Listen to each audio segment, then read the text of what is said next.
merindukan perkenanan-Mu turun dalam setiap kehidupan kami. Bukan dengan kuat dan gagah kami Tuhan, melainkan semuanya hanya karena anugerah-Mu.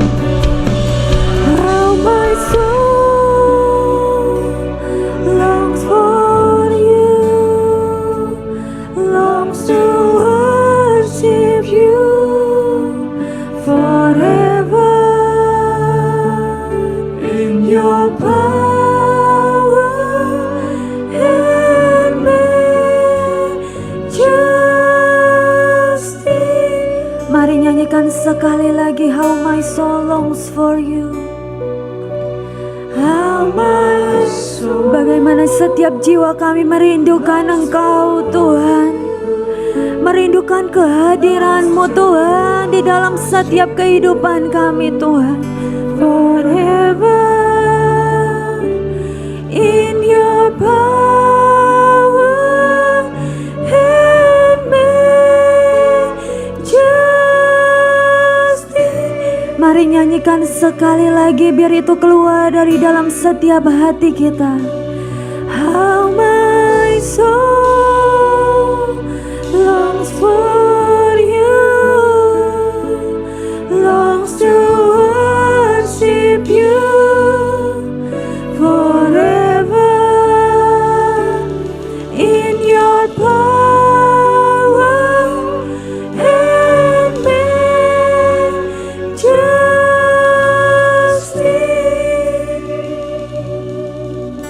Lift my hands, lift my hands, lift my heart, lift my voice towards the heaven. For You are my sun and shield. Lifts my hands, lifts my heart, lifts my hands, lift my heart, lift my voice toward the heaven. For You are my sun and shield. Tuhan, biar melalui lagu ini dijeritan setiap hati kami di hadapan Engkau Tuhan. Bagaimana setiap jiwa kami merindukan Engkau Tuhan. Kami naikkan setiap hati kami, cinta kami akan Engkau Tuhan. Seperti tema bulan ini, mengejar yang ilahi Tuhan. Buat setiap kami Tuhan, Engkau dapati kami berkenan di hadapan Engkau. Bukan dengan kuat dan gagah kami Tuhan, melainkan kami sampai ada hari ini semuanya hanya karena anugerah-Mu Tuhan. Biar tongkat perkenanan itu Tuhan selalu terulur dalam setiap kehidupan kami. Atas apapun yang kami kerjakan, atas apapun yang kami lakukan, atas setiap pelayanan demi pelayanan yang kami jalani Tuhan. Buat hidup kami menjadi dupa yang harum di hadapan Engkau. Dan Engkau tersenyum atas setiap apapun yang kami kerjakan Tuhan. Itu kerinduan kami di hadapan Engkau. Sebentar kami akan mendengarkan firman-Mu Tuhan. Berikan kami telinga yang dengar-dengaran akan Engkau. Biar setiap firman yang dibagikan di pagi hari ini itu berasal daripada-Mu Tuhan. Tertanam dari tanah yang subur, berakar, bertumbuh dan berbuah dengan sangat lebat dalam setiap kehidupan kami. Jangan menjadi benih yang tumbuh dengan sia-sia Tuhan, tetapi dapat Tuhan, kami serahkan semuanya ke dalam tangan-Mu. Dari awal, pertengahan hingga akhir. Terima kasih Tuhan.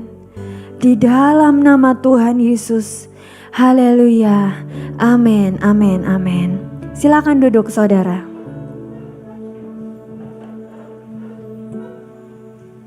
Shalom. Hari ini kita mau sama-sama mendengarkan isi hati Tuhan Di bulan ini tema yang Tuhan berikan adalah mengejar yang ilahi. Dan hari ini juga kita sama-sama merayakan pencurahan Roh Kudus. Saya rasa bukan sebuah hal yang kebetulan bahwa tema bulan ini adalah mengejar yang ilahi dan tema bulan lalu adalah bangkit dan tuntaskan. Jadi kemarin doa Kamis kita sempat bagi kelompok saudara di AOC. Kita sempat sharing dan ada seseorang yang berkata, ada kaitannya loh temanya katanya. Ketika kita sudah bangkit dan tuntaskan semua, ini saatnya untuk kita mengejar yang ilahi. Mengejar yang terbaik yang dari Tuhan. Nanti kita mau sama-sama bahas, baik dan berkenan itu sebenarnya bedanya apa? Dan judul saya hari ini, khotbah saya adalah menjadi pribadi yang berkenan di hadapan Tuhan. Ketika kita berbicara tentang arti mengejar adalah berusaha keras hendak mencapai, memburu atau menginginkan dengan sungguh-sungguh. Ketika kita berkata tentang mengejar yang ilahi, harus ada usaha untuk mengejar sesuatu yang terbaik. Kalau kita ingin makan di restoran, makan yang terbaik, otomatis harganya lebih mahal daripada makanan yang biasa-biasa aja. Jadi ketika kita ingin mengejar yang ilahi, harganya mahal nggak? Mahal. Tapi semua hasilnya itu worth it. Sangat-sangat worth it apa yang kita terima. Ketika kita berbicara tentang menjadi pribadi yang berkenan di hadapan Tuhan, bukanlah sesuatu yang mudah. Saya ini kemarin sempat pas bikin firman, saya sempat baca salah satu buku dari Pak Daniel. Dia sempat berbicara tentang siapa sih pribadi yang berkenan, atau apa sih sifat dari pribadi yang berkenan. Bagaimana seseorang itu bisa menerima perkenanan itu. Ketika kita berbicara tentang pribadi yang berkenan, perkenanan itu kan sebenarnya adalah anugerah yang Tuhan berikan. Itu adalah pemberian dari Tuhan. Seperti anugerah keselamatan, anugerah pengenalan akan Tuhan, itu sudah Tuhan berikan dalam setiap kehidupan kita. Tetapi masalahnya bagaimana mempertahankan dan berjalan dan menjalani dalam hidup perkenanan itu. Ketika Tuhan sudah memberikan anugerahnya, perkenanannya dalam setiap hidup kita, bagian yang kita harus lakukan adalah hargai dan pertahankan perkenanan itu tidak pernah dicabut dalam setiap kehidupan kita. Kalau kita berbicara tentang pribadi yang berkenan, banyak gak yang kehilangan perkenanan itu? Banyak saudara. Beberapa pribadi yang kehilangan perkenanan Tuhan, ciri-cirinya hidupnya menjadi tidak teratur atau terarah. Mereka hidup tapi seperti mati katanya. Contohnya, ketika menjalani kehidupan, pelayanan, semuanya terasa datar, hambar dan tidak ada rasanya. Ketika menjalani pelayanannya sekedar rutinitas dan tidak ada bobotnya. Saudara pernah lihat gak? Ada seseorang yang pelayanannya itu ada bobotnya dan seseorang yang pelayanannya biasa aja. Itu sebenarnya kelihatan. Seseorang yang melakukan pelayanan dengan kesungguhan hati dengan seseorang yang hanya melayani karena rutinitas. Oh, ini jadwal saya hari ini, saya pelayanan. Ya udah saya melayani, tidak keluar dari hati, itu gak ada bobotnya. Itu sama seperti orang-orang yang kehilangan arah tujuan hidupnya. Dan balik lagi, banyak yang bertanya, anugerah yang Tuhan berikan dalam setiap hidup kita, salah satunya perkenanan, bagaimana kita bisa menjalani itu semua, kita mau sama-sama belajar dari firman hari ini. Yang pertama yang kita mau sama-sama belajar, poin pertama adalah mengenali diri sendiri. Bagaimana seseorang bisa mengenali diri sendiri dengan baik, itu adalah barometer ketika dia bisa mengenal Tuhan secara maksimal. Kalau seseorang aja gak bisa mengenali dirinya sendiri, bagaimana dia bisa mengenali pribadinya Tuhan? Ada kalanya ketika seseorang memiliki kekurangan, tetapi banyak yang tidak mengetahui dari mana kekurangan itu berasal. Artinya apa? Kita belum mengerti diri kita sesungguhnya. Berkali-kali orang jatuh dalam dosa, dalam lubang yang sama, seharusnya orang itu mengerti, oh itu kelemahan saya harus berubah dan saya harus menjadi pribadi yang berbeda. Itu adalah tipe pribadi yang mengenal dirinya siapa. Tapi ketika ada seseorang pribadi yang jatuh terus di dalam hal yang sama, berkali-kali tetapi tidak membuka hatinya untuk Tuhan membenahi, itu namanya tidak mengerti dirinya siapa. Barometernya Tuhan harusnya kita sempurna. Dikatakan dalam firman-Nya kita segambar dan serupa dengan Tuhan. Dikatakan dalam Matius 5 ayat yang ke-48, karena itu haruslah kamu sempurna, sama seperti Bapamu yang di surga adalah sempurna. Jadi sebenarnya barometer Tuhan dalam setiap hidup kita dapat dikatakan disempurnakan oleh anugerah Tuhan. Tetapi berkali-kali ketika kegagalan itu terjadi, kita kurang mengenali diri kita siapa. Justru ketika kita mengalami kejatuhan ataupun kegagalan, kita semakin terpuruk dan semakin terpuruk. Tetapi saudara, ada satu hal yang bagus, ada ayatnya dikatakan dalam Mazmur 20 ayat yang ke-5.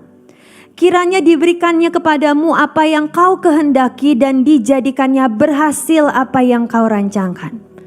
Saya sempat baca buku dari Pak Daniel, dikatakan di situ ada saatnya di mana Pak Daniel itu merasa sangat-sangat gagal. Jadi hidup Pak Daniel itu tidak selalu berhasil, tidak selalu sukses. Dia berkata dalam bukunya, ada saatnya di mana saya merasa gagal.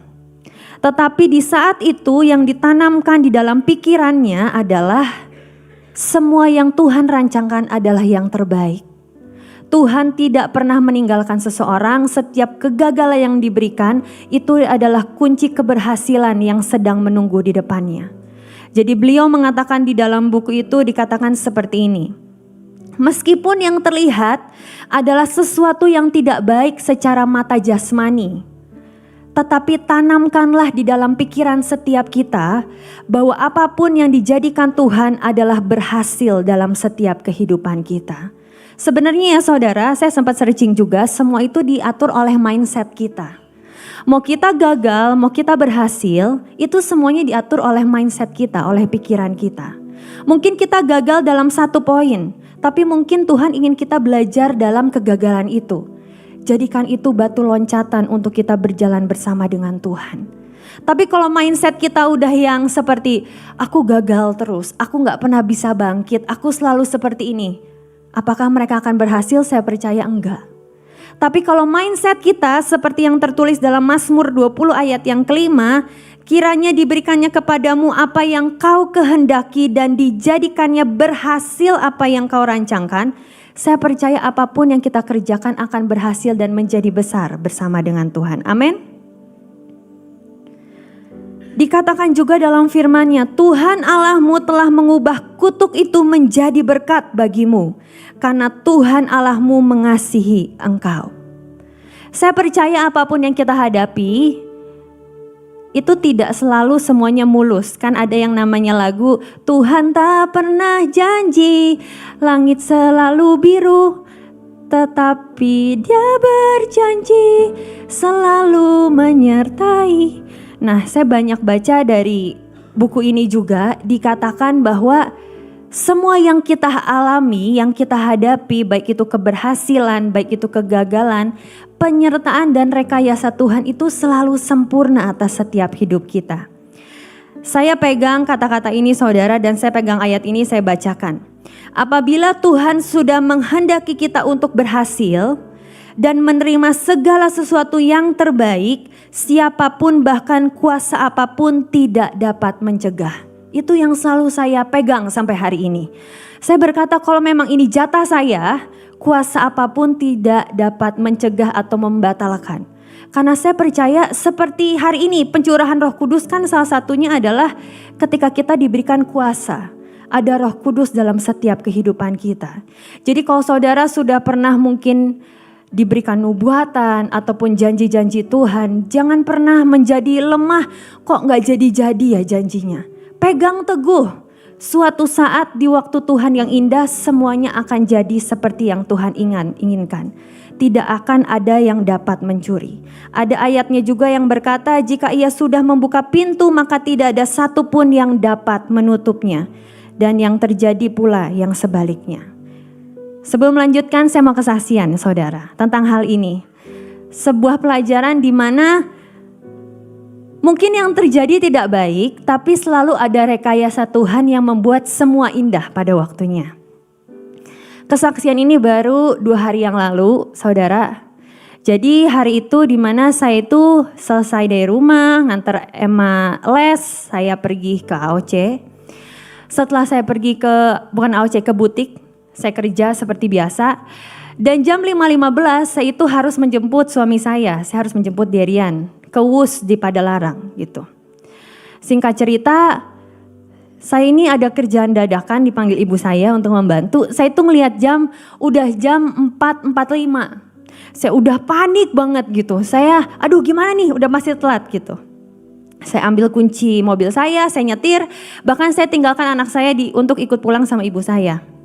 Saya nyetir, tiba-tiba pas saya nyetir baru keluar dari home. Tapi jalan pula yang mengatakan bahwa seorang dari nabi-nabi dahulu telah bangkit. Ayat yang ke-20. Yesus bertanya kepada mereka, menurut kamu siapakah aku ini? Jawab Petrus, Mesias dari Allah. Simon Petrus adalah salah satu murid Yesus, dia adalah seorang pemimpin. Dia adalah seorang juru bicara dan karakternya dia adalah spontanitas yang sangat tinggi, latah, sangat cepat bertindak sebelum berpikir. Langsung bergerak sebelum berpikir, itu Simon Petrus. Ingin menonjol, cepat dan tergesa-gesa dalam pengambilan keputusan. Tetapi vokalnya sangat kuat. Ide-idenya brilian dan dia itu sangat orisinil. Jadi keaslian mereka itu sangat bagus. Tidak ingin menjadi seperti orang lain. Tetapi hal yang perlu dibereskan, yang pertama adalah pikirannya sendiri yang terlalu kuat. Penuh dengan pertimbangan, sangat banyak berpikir. Kalau Tuhan berkata sesuatu, dia langsung sangat gampang berkata, apakah ini benar yang dari Tuhan? Apakah ini benar yang Tuhan katakan? Itu Simon Petrus. Yang kedua, kesombongan. Dia mungkin berkata, jika Tuhan berbicara tentang saya lewat orang lain, kenapa Tuhan tidak berbicara langsung dengan saya? Kita akan menyembah Tuhan yang sama. Itu sombong, saudara. Yang ketiga, selalu tidak mau kalah. Harus lebih dari orang lain. Jiwa kompetitifnya terlalu tinggi. Yang keempat, iri hati. Ingin mencampuri urusan orang lain. Nah, hati-hati dengan orang yang seperti ini. Mari kenali diri kita siapa. Kalau kita tahu, oh saya karakternya Simon Petrus, oh saya karakternya Yohanes. Mari minta Tuhan yang membentuk kita. Tidak ada kata terlambat, Tuhan sanggup mengubahkan kehidupan seseorang. Semakin seseorang ingin meninggikan diri, Tuhan akan merendahkan dan menempatkan di tempat yang paling rendah. Dikatakan dalam Lukas 14 ayat yang ke-11, sebab barang siapa meninggikan diri, ia akan direndahkan, dan barang siapa merendahkan diri, ia akan ditinggikan. Mari punya kerendahan hati di hadapan Tuhan. Karakter yang ketiga, saudara, ini yang berbahaya. Karakter Yudas Iskariot. Siapakah dia? Dia adalah salah satu murid dari ke-12 murid Tuhan Yesus. Dia adalah seorang bendahara dan dia memegang kas keuangan dalam seluruh pelayanan Tuhan Yesus. Dikatakan dalam Yohanes 12 ayat yang ke-6, ia dikategorikan sebagai seorang pencuri. Kenapa? Karena sering mengambil uang di kas dan hatinya terbelenggu dengan mamon. Saya bacakan Yohanes 12 ayat yang ke-6. Hal itu dikatakannya bukan karena ia memperhatikan nasib orang-orang miskin. Bagaimana akhir cerita dari kehidupan si Yudas ini? Apa yang perlu kita belajar dari karakter Yudas ini? Jangan menakar kehidupan kekristenan kita hanya dari materi atau dari berkat. Mungkin banyak yang berkata bahwa oh dia hidupnya gak baik. Dikatakan dalam Yohanes 10 ayat yang ke-10, pencuri datang hanya untuk mencuri dan membunuh dan membinasakan. Aku datang supaya mereka mempunyai hidup dan mempunyai dalam segala kelimpahan. Ikut Tuhan bukan perlu kelimpahannya, saudara. Jangan terfokus dengan berkatnya, dan berkatnya. Tapi fokuslah dengan pribadinya. Saya pernah diajarkan oleh ayah saya waktu kecil. Kejar pribadinya, kejar pribadinya. Kamu harus belajar arti dari kata baik dan berkenan. Nanti di akhir saya mau kita sama-sama belajar. Baik itu sebenarnya tidak salah, tetap benar, tapi belum tentu baik itu berkenan di hadapan Tuhan. Kalau kita masuk hidup lebih dalam bersama dengan Tuhan, pengenalan akan Tuhan, sudah pasti Tuhan menginginkan kita lebih daripada yang lain. Tapi dikatakan di sini jangan seperti Yudas yang terikat dengan mamon. Nah, sampai kapan kita mau menipu Tuhan? Terlihat baik-baik saja, tekun mungkin dalam ibadah, berdoa, tetapi motivasinya salah, mengejar berkatnya. Berkat itu berbicara bukan hanya tentang uang, saudara. Berkat itu berbicara tentang mujizat mungkin, kesehatan, kesembuhan, keselamatan. Berkat itu macamnya banyak. Tapi motivasi kita harus selalu benar di hadapan Tuhan. Jangan ada udang di balik batu, saudara. Berikan yang terbaik buat Tuhan. Tuhan juga akan memberikan yang terbaik buat setiap kita. Biarkan Dia beracara, merubah semua yang tidak baik seakan kita gagal, namun saatnya Tuhan mendemonstrasikan kemuliaan-Nya dalam setiap hidup kita. Ketika kita sudah berbicara tentang pengenalan akan Tuhan, kita sudah berbicara tentang 3 karakter kehidupan manusia, saatnya kita melihat barometernya seperti apa sih tingkatan kasih untuk bisa seseorang itu berkenan di hadapan Tuhan.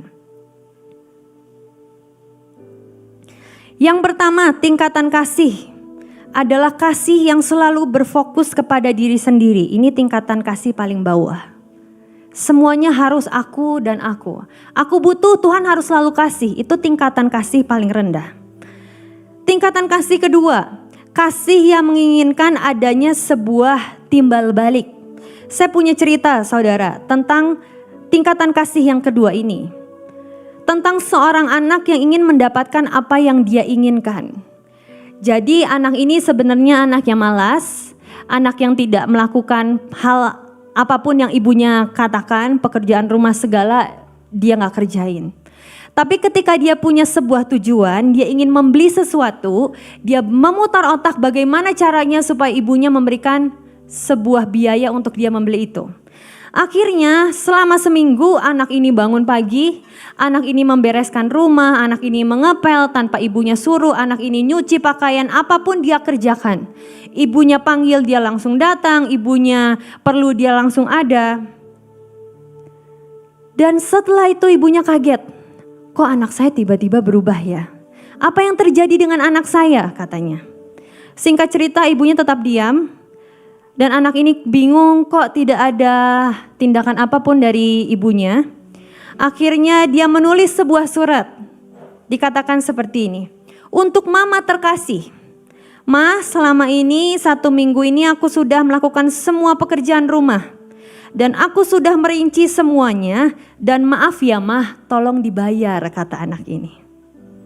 Dan diisi amplop itu ada angka-angka tentang pekerjaan apa saja yang dia lakukan lengkap dengan harga dan waktu. Dia taruh di bawah pintu mamahnya, di sela-sela pintu. Ibunya baca, ibunya gak kaget. Ibunya nulis surat selanjutnya. Ini balasan dari sang ibu. Anakku tersayang, mamah juga ingin merinci semua yang telah mama lakukan untuk kamu, katanya. Isi suratnya adalah semua rincian biaya mulai dari kamu dilahirkan, kamu sekolah, kamu makan, kamu hidup, kamu pergi, kamu jajan, semuanya saya rinci, katanya. Beserta dengan waktu dan harga yang sudah mamah keluarkan, katanya. Singkat cerita, mamahnya tulis lagi kalimat di bawahnya. Itu semua biaya hidupmu dan itu berarti kamu hutang banyak sama mama, katanya. Tetapi kamu harus tahu satu hal. Kamu jangan khawatir, kata mama. Karena mama sudah menghapus semua hutangmu. Karena mama mengasihi kamu. Ini tingkatan kasih kedua, saudara. Pernah gak kita menempatkan kasih seperti ini sama Tuhan?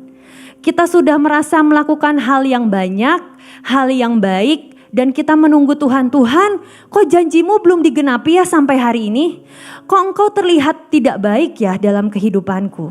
Dan Tuhan berkata, aku juga sudah banyak melakukannya untuk engkau. Tapi aku tidak meminta untuk engkau melunasi hutangmu karena aku mengasihi engkau. Jadi mulai hari ini saudara, kalau engkau masih ada di tingkat level yang kedua kasih ini, mari berubah. Jangan pernah hitung-hitungan sama Tuhan, sudah pasti kalah. Dia sudah mati di kayu salib beribu-ribu tahun yang lalu menebus kita yang penuh dengan dosa. Jangan pernah hitung-hitungan dengan Tuhan. Tingkatan kasih yang terakhir, kasih yang ketiga. Kasih yang tidak bersyarat dan tanpa pamrih. Ini adalah level kasih yang paling tinggi. Dan saya coba menerangkan ini dengan kesaksian yang ayah saya tulis di dalam buku itu. Karena itu kesaksiannya tentang saya, saudara. Saya juga baru tahu kesaksiannya itu sedetail itu. Karena waktu itu ketika ayah saya cerita di rumah hanya singkat dan simpel gitu. Itu kesaksian tentang mata saya yang buta. Jadi waktu kecil saya itu pernah matanya buta. Disebabkan karena demam tinggi yang sangat tinggi gitu. Itu waktu perpindahan antara akhir tahun dan awal tahun, kami ada acara keluarga dan ayah saya memutuskan untuk tidak ikut karena ayah saya mendapatkan dari Tuhan untuk berdoa di rumah mengawali awal tahun itu. Tiba-tiba tertulislah di dalam kesaksian itu, ibu saya masuk. Pah, lihat anakmu tidak bisa melihat gitu. Kaget. Tiba-tiba di situ ayah saya berkata hatinya hancur sehancur-hancurnya. Dia berkata seperti ini kepada Tuhan. Tuhan, ini aku pelayanmu. Aku pergi kemanapun engkau suruh aku mau. Tapi kenapa semua ini terjadi? Bagaimana Tuhan bisa dikatakan baik, kata ayah saya waktu itu. Lalu saudara, ini yang menarik. Ini jawaban Tuhan buat ayah saya. Masakan engkau hanya mau menerima yang baik saja dan tidak mau menerima yang tidak baik dan mengucap syukur. Saya tadi sempat kaget waktu nyiapin khotbah di belakang. Itu sama seperti lirik lagu saudara yang kita baru saja nyanyiin yang diajarkan oleh Om Yohan gitu. Kita gak janjian apa-apa. Saya mau kita sama-sama baca. Di lagu yang tadi itu bahkan tertulis, hidupku ada di tanganmu. Kau beri rancangan yang terindah, tak hanya yang baik saja yang kuterima.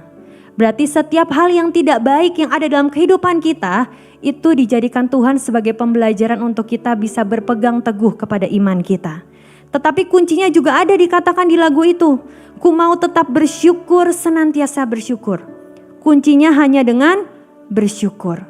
Seperti yang Tuhan katakan kepada ayah saya, masakan engkau hanya mau menerima yang baik saja dan tidak mau menerima yang tidak baik dengan pengucapan syukur, katanya.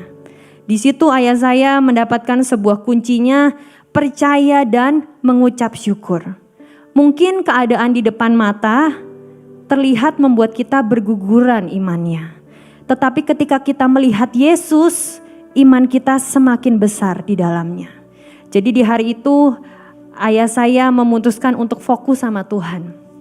Singkat cerita, Roh Kudus berkata di hati ayah saya, renungkan kebaikan Tuhan. Siapa dirimu sesungguhnya sampai engkau berani berontak dan komplain dengan keadaan yang Tuhan berikan saat ini. Bahkan Tuhan berkata, siapa engkau? Lalu ayah saya berkata di kesaksian itu, dia teringat cerita Ayub. Semua yang Ayub punya dihabiskan, semua yang Ayub punya lenyap, tapi Ayub masih tetap bisa bersyukur kepada Tuhan. Akhirnya saudara, tidak langsung membuka mata nih saya ternyata. Berkali-kali saya ditanya oleh ayah saya, oleh ibu saya, dan saya masih ingat sampai hari ini. Jadi kadang kalau misalnya tiba-tiba lampu mati jepret di rumah, saya kadang langsung suka agak panik gitu sedikit. Ayah saya dan ibu saya dikatakan di kesaksian itu, mereka bertanya, "Lah, udah lihat belum?" "Belum, Pak." Ayah saya ngomong lagi di dalam cerita itu, dia berkata, "Tuhan, kok seperti ini ya? Aku sudah melakukan firman-Mu," katanya. Tapi Tuhan ingatkan dalam hati, jika engkau dan istrimu punya iman seperti biji sesawi, perintahkan maka kemuliaan Tuhan dinyatakan. Akhirnya ayah saya dan ibu saya sepakat berdoa, dan Tuhan katakan, perintahkan untuk melihat 7 kali katanya. Diperintahkan dalam nama Yesus melihat, dalam nama Yesus melihat, dalam nama Yesus melihat. Ketiga kali saudara, ayah saya ngelihat saya katanya. Lah udah ngelihat belum? Belum. Iman ayah saya mulai gugur katanya saudara. Tapi Roh Kudus ingatkan, kan disuruhnya 7 kali katanya. Lalu mereka berkata dan perintahkan 7 kali. Apa yang terjadi? Akhirnya mata saya bisa melihat sampai hari ini. Ini mujizat yang Tuhan berikan sampai hari ini di tengah-tengah kita. Berjalan sama Tuhan ngeri-ngeri sedap kata engkong. Tapi berjalan sama Tuhan adalah hal terindah yang kita bisa lakukan bersama dengan Tuhan. Mari punyai kasih tingkat ketiga, kasih yang tidak bersyarat dan tanpa pamrih. Apa yang Tuhan berikan selalu kita katakan baik, apa yang Tuhan berikan selalu kita katakan untuk mengucap syukur di hadapan Tuhan. Dan yang terakhir saudara yang mau sama-sama kita belajar sebelum selesai adalah tentang baik dan berkenan. Saya bacakan dari Roma 12 ayat yang pertama sampai yang kedua. Karena itu saudara-saudara, demi kemurahan Allah aku menasihatkan kamu supaya kamu mempersembahkan tubuhmu sebagai persembahan yang hidup, yang kudus dan yang berkenan kepada Allah. Itu adalah ibadahmu yang sejati. Janganlah kamu menjadi serupa dengan dunia ini, tetapi berubahlah oleh pembaharuan budimu, sehingga kamu dapat membedakan manakah kehendak Allah, apakah yang baik, yang berkenan kepada Allah dan yang sempurna. Jadi sekarang masalahnya saudara bukan tentang dosa atau tidak dosa. Saya percaya ketika kita kaitkan dengan tema bulan lalu, bangkit dan tuntaskan. Tuhan sudah membangkitkan setiap kita, Tuhan sudah membantu kita menuntaskan semuanya dengan anugerahnya. Saatnya kita mengejar yang ilahi, masuk lebih dalam bersama dengan Tuhan. Jadi sekarang pembahasannya bukan tentang dosa atau tidak dosa, tetapi lebih dalam. Manakah kehendak Allah? Apakah itu baik ataukah itu berkenan kepada Allah dan yang sempurna di hadapannya? Kalau kita berbicara tentang baik gak baik, dosa gak dosa, tertulis kok di firman apa yang Tuhan suka dan apa yang Tuhan gak suka gitu. Tetapi pertanyaannya saudara, apakah kita mau mempunyai kesempurnaan yang dari Tuhan? Apakah kita mau selalu mengejar yang berkenan di hadapan Tuhan? Berkenan di hadapan Tuhan itu harganya gak murah, saya tahu itu harganya mahal. Tetapi proses itu adalah proses yang tidak bisa dibayar oleh apapun karena harganya sangat mahal. Setelah kita melewati proses itu kita akan merasakan bahwa oh, Tuhan itu adalah pribadi yang sangat luar biasa dalam setiap kehidupan kita. Jadi mulai dari sekarang mari aktifkan setiap Roh Kudus dalam setiap kehidupan kita.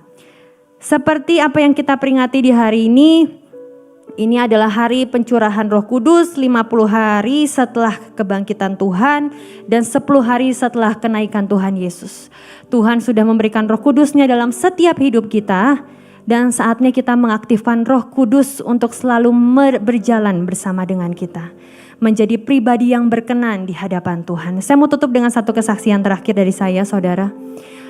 Hari-hari ini, bulan-bulan ini, tahun-tahun ini adalah hari yang tidak mudah buat saya dan keluarga karena banyak yang dilewati. Sampai satu titik saudara, saya itu ngobrol sama suami saya waktu saya mau pulang ke rumah. Saya bilang, aduh Derian saya udah gak sanggup ngejalaninnya, saya bilang kayak gitu. Singkat cerita dia cuma diem aja dan tiba-tiba udahlah kita doa aja, kita harus ngapain gitu. Saya tuh bingung saudara, yang baik jadi benar, yang benar jadi salah gitu. Saya sejujurnya tuh bingung gitu, apa yang harus saya kerjakan gitu. Toh saya melakukan semua yang terbaik pun terlihatnya masih salah gitu. Saya ngomong sama suami saya, aduh gimana ya gitu. Tapi waktu saya belajar tentang ini, oh Tuhan mau ngajarin tentang tingkatan kasih ketiga. Kasih yang tidak neko-neko, kasih yang tidak bersyarat, kasih yang tidak pamrih, kasih yang hanya berkata sama Tuhan, Tuhan tuh selalu baik gitu. Singkat cerita setelah saya berdoa dan suami saya dia cuma ngomong lah kuncinya hanya bersyukur dan terima kasih aja sama Tuhan, baca firman yang banyak.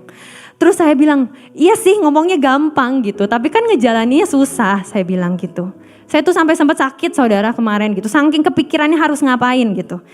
Tapi setelah saya baca dan saya belajar, ya memang itu aja kuncinya gitu. Di tingkatan kasih ketiga. Bersyukur dan banyak baca firman, masuk lebih dalam bersama dengan Tuhan. Gak ada jalan lain.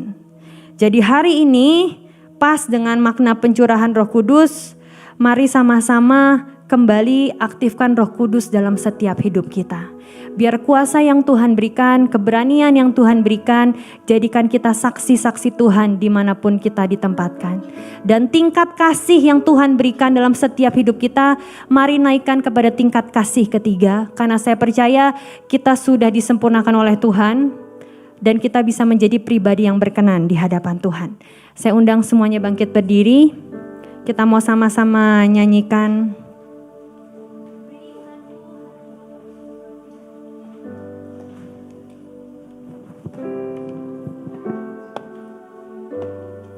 Kita mau sama-sama nyanyikan lagu Berikanku Hati Seperti Hatimu.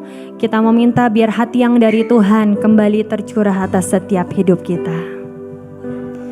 Berikanku hati seperti hatimu yang penuh dengan belas kasihan.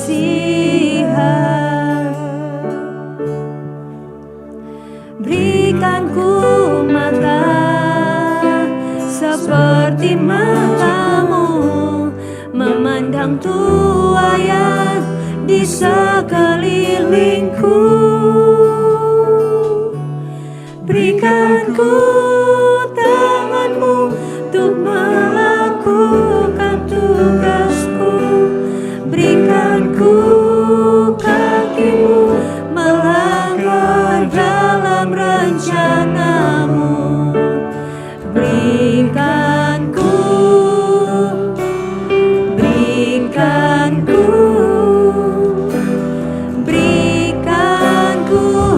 hatimu. Berikanku hatimu Tuhan. Berikanku hati seperti hatimu yang penuh dengan belas kasihan. Berikanku mata Tuhan yang daripadamu. Berikanku mata Seperti matamu, memandang tuayan di sekelilingku. Berikanku tanganmu untuk melakukan tugasku. Berikanku kakimu melangkah dalam rencanamu.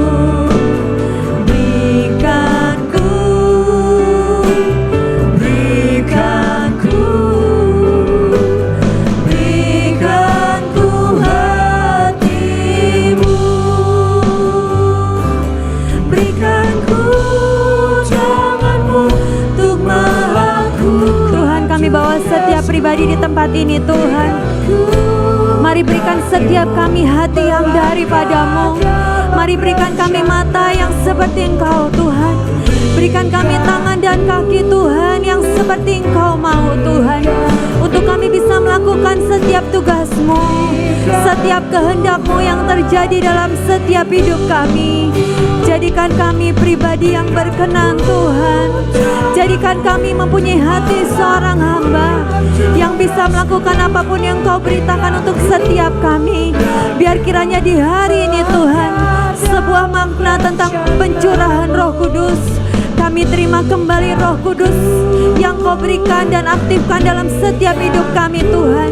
Ada keberanian, ada kuasa yang Kau berikan untuk setiap kami, yang dapat menjadikan kami menjadi saksi-saksi-Mu Tuhan.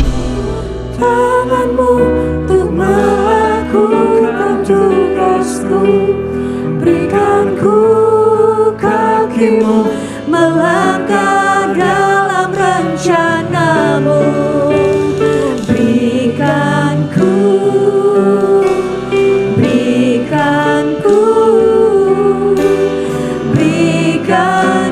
hatimu.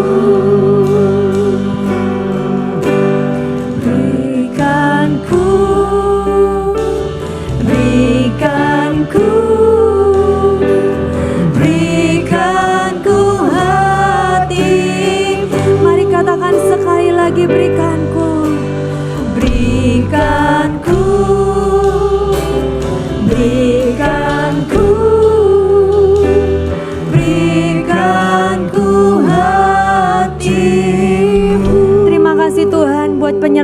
yang sempurna Tuhan.